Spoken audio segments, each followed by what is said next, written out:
Hi everyone, my name is Lucía Terrer Martínez from the RICT 2023-2024 classroom, and this is my final exam. Now the three things that I will be talking about first are the age of my students. They're 10 years old in 5th grade in the third cycle. The curriculum I followed is for the Valores class and I focus on the SDGs. And lastly, the characteristics are there's 24 kids in my classroom, 14 boys, 10 girls, and they have the same level of performance. So next, I will be talking about the IA inquiry. So I only used IA for this when I had to make the rubrics on how I was going to evaluate because I had an idea on how to do it, but I wasn't really sure. Now I will show how the process of that was made. But the things that I changed was after I saw the rubric, I kind of just followed that for the next two tasks. And basically, yeah, I changed the numeric value and how to say different things so that it would make more sense and it was more adjustable to those tasks.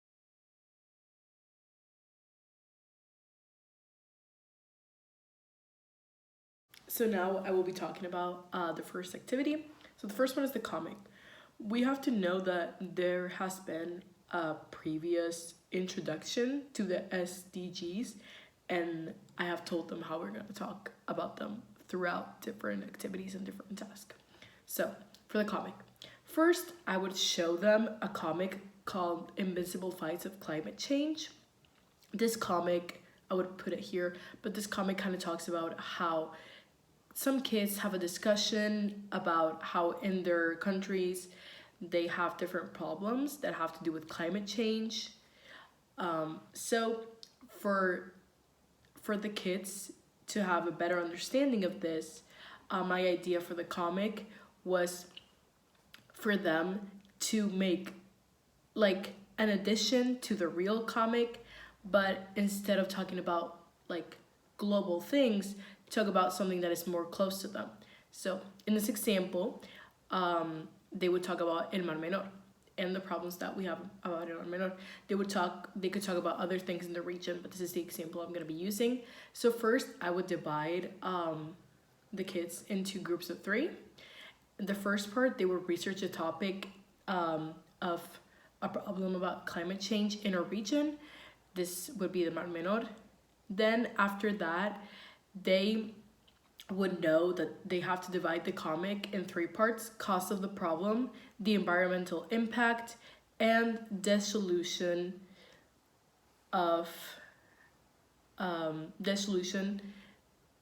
and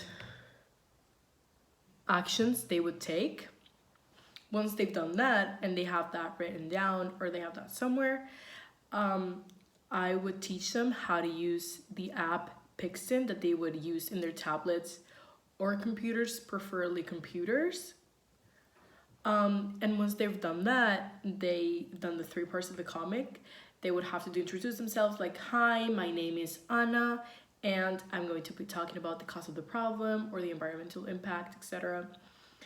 And then once they've done that, they would take a screenshot of it and they would upload it to Google Classroom so that that part of the comic is accessible for each kid.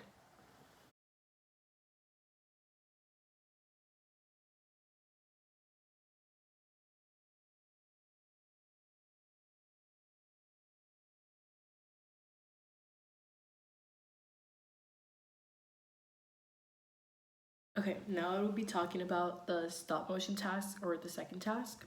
So firstly, I would show the kids different ways that we can help to follow these steps on our daily lives. I would insert here the PDF where I found all the information. The objective of this is for them to make a stop motion video so they can show other kids in the school or in other classrooms that will be following the SDGs, to show them basically what are some small changes they can do for them to help follow these 17 objectives. So firstly, I would show the kids I would tell them to download the app InShot in their tablets, which each kid would have one because it's an individual task. And then I would provide them with Legos so that they can learn how to make the stop motion and how they would do it. The example I'm going to put follows the objective 11, and the kids chose to use public transport and carpooling resource to get to school.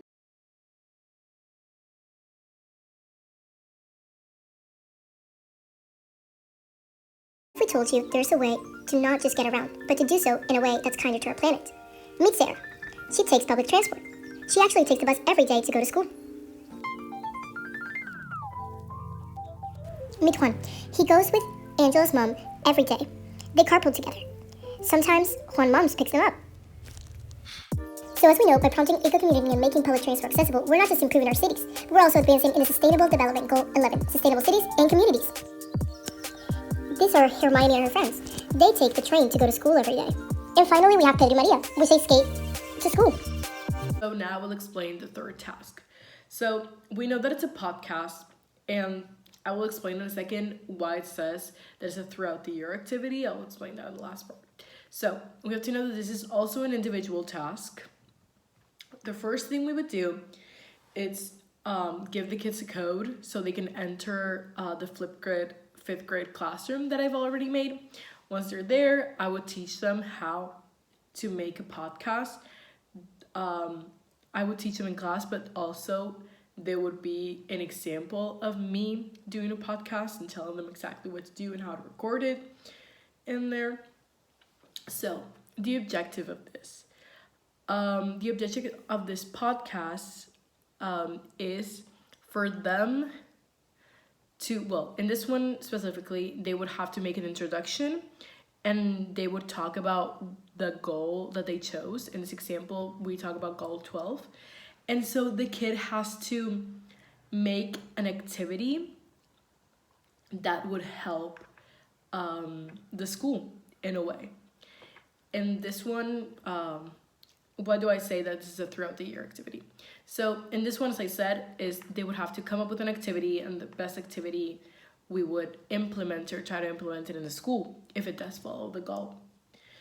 But this is a throughout the year activity because we would make interviews and surveys to other teachers and other kids that are in the school, so that in the end of the year, the kids can understand all the SDGs, plus we can implement new ways into the school so that it's more sustainable and it does follow all of the 17 objectives. And these podcasts would be used so that kids in the year that come next, so they're in 5th grade, they would go to 6th grade. The kids that are in 4th grade now and would go to 5th grade classroom, they would see the podcast and they would learn how to do those things so that they can help out the school and they can come up with other activities. Hey everyone, I'm Amaya and I'm from 5th grade, class A. And I've been thinking how we can reduce waste in our school. I've got an idea. You know, we all have those old clothes lying around at home that we don't wear anymore? Well, instead of letting them gather dust, why don't we repurpose them into something useful?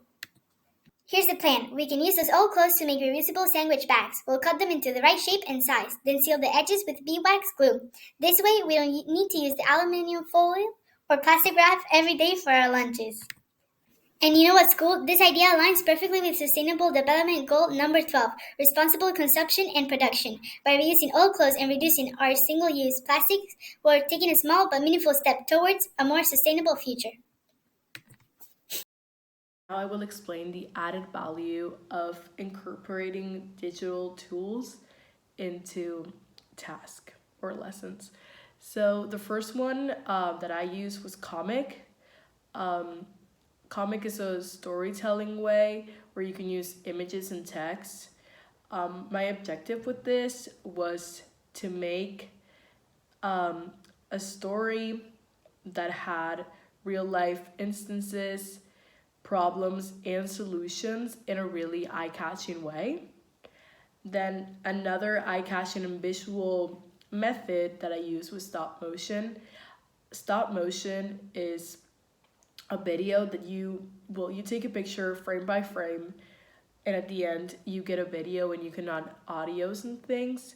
So it's more interactive, and it can make like difficult concepts more understandable for the kids. And lastly, the third tool I used was podcast. Either I use video podcasts, but I could also use just the audio format. Podcasts, I feel like, are a way where you can interact with your viewer and they could really understand you while they're watching you explain to them something, in this case talking about the SDG. Now I will explain how I will assess the task and the rubrics I made. How I said previously, I used IA to do this, and then I just followed the pattern that it was giving me to make the other one for the other two tasks. So first, in the first column, we would have the criteria. Now I will explain which criteria I have for each one. But then the point system would be an excellent, it would give you a 4. Great will give you a 3. Good would give you a 2. And 1 would be a room for improvement, which would be the lowest grade. So for the first one, for the first task, the Thomas one, the comic one, we would have understanding of the task, creativity and engagement, relevance to climate action, collaboration and group work, research and content and development, technological proficiency, and integration of the objectives. Those would be the criteria that I would follow for the first one. For the second one, which would be the stop motion video, would be creativity, because each kid can make it in a different way. I will put the rubrics right here in a second. Then the technological proficiency and the clarity of the message. Those would be the 3 criteria I would follow for task 2. And then for task 3, the clarity of the introduction, the alignment with the SDG that the kid is going to develop, also the depth and analysis they go into, and the engagement and participation of the podcast.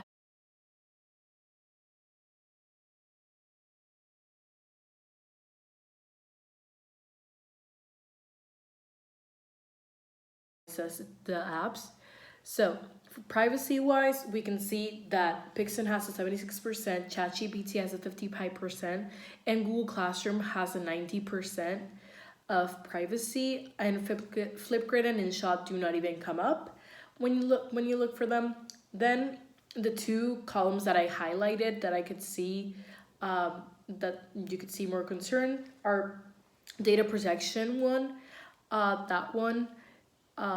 All of them are in the category for concern on the column, but InShot is in the works well column. And then in the learning analysis one, part of the rubric, we can see how all of them are in the works well one, while ChatGPT is in the concern column. Now to explain the ACAT method, the first part we're going to talk about is the division part. We would need the learner, the teacher, and the next user. That would be for the podcast. And then we would need teams for the comic and individual for the other 2 tasks. Now for the artifacts, tools, and resources, we would use laptops, we would use tablets, we would also use the classroom, which is the environment. We would use social media apps, and then we would use online forums like Flipgrid, which is an online forum, and apps like InShot and Pixton, which would be for the first 2 activities. Now for the high philosophies, I use Piaget and Brunner's constructivism, which is actively building knowledge. And the other philosophy I used was Bandura's social learning theory, which talks about how first is modeling, then observing, and then imitating the task. For the last part of the ACAT method, the task, I used social media and digital media, which you can see in the 3 apps. Also visual analysis, which is also seen in the 3.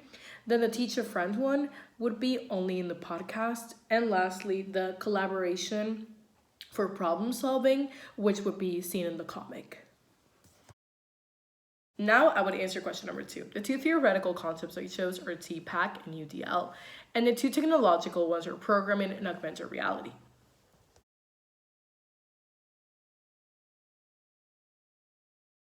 Imagine I'm teaching a social studies lesson about historical civilizations, and I want to make my lesson engaging, adaptable for all students, and effective. How would I implement TPAC? So my background of historical content and my effective teaching strategies would be the PK and CK, or content knowledge and pedagogical knowledge. Additionally, I would add augmented reality and programming to the lesson, so that would be the TK. So TPAC, to create TPAC, I would seamlessly add all of these domains to make a meaningful learning experience. I would incorporate UDL, or universal design learning, into the classroom. Firstly, I would provide different means of representation so that it's fit to different learning styles by showing videos, audios, text, images, etc. Then I would provide means of engagement so that I know that the student can demonstrate their understanding of the lesson. And thirdly, I would provide means of expression so that kids can express themselves through writing, speaking, and even digital media content. I would introduce programming into the lesson by the students making an augmented reality experience using coding platforms. By this, they would learn basic concepts about programming, and they could integrate them into other lessons. Would I incorporate augmented reality? So by using smartphones or tablets, students will explore virtual representations of the ancient cities. They could even walk the streets of Rome, see the architecture in ancient Egypt, or even witness a gladiator match, all from the comfort of our classroom. By including these 4 concepts, I will include a dynamic learning environment that will help out the kids later in the future. So to answer question number 3, we know that the idea that everyone has a personal environment in which they learn, and that is built into the fact that people have learning experiences at every moment of their life. Also, talking about the PLE, or personal learning environment, there's three types of tools that you can see. We have the reading tools, which are the ones we get our information from, sources of information or media libraries. Then we have reflective ones, where you can transform information, and then social ones, which are communities in which you can interact with other people by getting a learning out of it. So the 5 tools that I added to my PLE are Miro and Canva, which are 2 reflective ones. Miro is an app where you can make mind maps and things like that. Canva, you can make PowerPoints, you can make infographics, you can make a lot of things, which we did use for the second task and other ones. Also, Video is one app that I will use for this, and we did use it for task 8 or 9, yes. And it's an app, it's a reflective tool that does help you with transcripts and things. Also, the 2 most important apps that I added to my PLE are Scamly. Scamly helps you, it's an IA tool that helps you make a didactic unit, and it does really adapt to what you're asking. And I feel like it's really helpful, and it will help me a lot in the future. Also, WordPress is an app we did use to make our blog for Star Soup, but I feel like in the future, once I become a teacher, I want to put things to help other teachers, and to have my own platform where I can show tasks that I do, show things that I've tried to implement it in the classroom, say how I've done that, and see if other teachers can implement that in their other schools and communities. So the only time that I used IA, as I previously mentioned, was when I made the rubrics that I had to do to assess all the tasks. And the rest of the project, I did come up with things myself. So the hardest role for me to perform was facilitator. I feel like it was really, once you read the task, it's really hard to get the idea across of what you have in your mind to other people so that they know exactly what you're picturing. So I feel like that was really hard. Also, the week that I was facilitator, we had a lot of things going on. So because it was a really time consuming task and we did have a lot of other things, I feel like time management was kind of a problem because I put some deadlines that maybe weren't achievable, even though I tried to motivate the group and everything so that we could get it on time. We did finally get it on time, but I feel like it wasn't as good as we could have done. Lastly, I would talk about the grade I feel like I earned. So out of 10, I feel like my mark would be either an 8 or a 9. I feel like I have had, since the start, I didn't really feel like this class was really hard, you could say, because I was understanding the concepts. My group and I, we did come across some difficulties depending on the projects and depending on like time management and things. But I feel like overall, my growth has been consistent, even though I have some downs sometimes. But mostly, I've been very collaborative, and I've seen some personal growth in myself, not just because of how I've treated the task, but in the way of all the things I've learned in this classroom. I do feel like this is one of the classes that I've liked more, because of the things that it has shown me and some of the things we've learned, how they've related to other classes. So that has helped me also. And understanding like terms like PLE, UDL, and others have helped me develop tasks in other classes, and that has been really helpful. Then I feel like my contributions to the learning community in general have been adequate too. I do feel like I've tried to help people as much as I could in the ways I've tried to.